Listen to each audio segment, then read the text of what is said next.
This vlog is about cooking the perfect eggs. So you may say eggs is just easy to cook, but it's a very challenging job. You know, it's either you crack the egg yolk or you stick the eggs to the pan.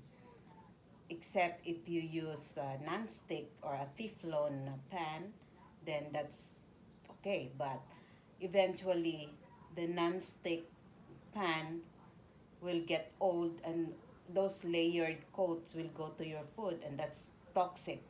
Okay, it will go to your food and it's harmful to your health.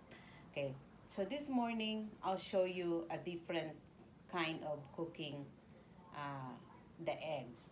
So we have the sunny side up, we have the over easy, the over medium, and the over hard.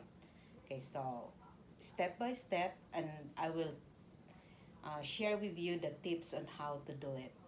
Okay? Okay. The secret about cooking your perfect egg is the good temperature, and make sure you hot your pan really good, like not too hot, but not too just medium, and put your fire on a medium.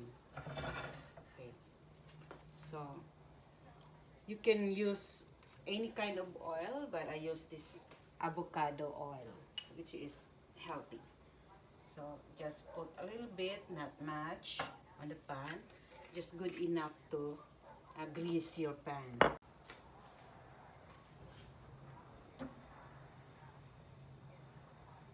So when you can feel that your pan is already hot, you can feel it in your palm.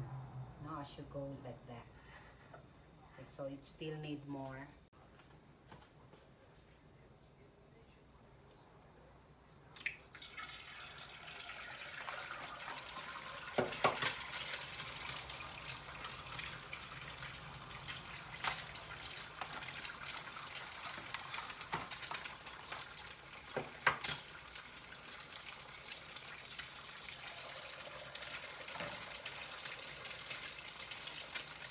So if you want to, okay, if you want your eggs like sunny side up, then the whites are solid but the yolk is still runny, then do it like 3 minutes, 1 minute in a low fire like that.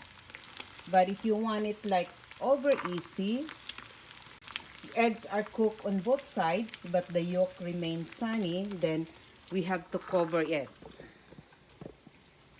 Now I prepare like a runny water here, like a boiled water. This will help your egg like it won't stick in the pan. So this is a boiled water.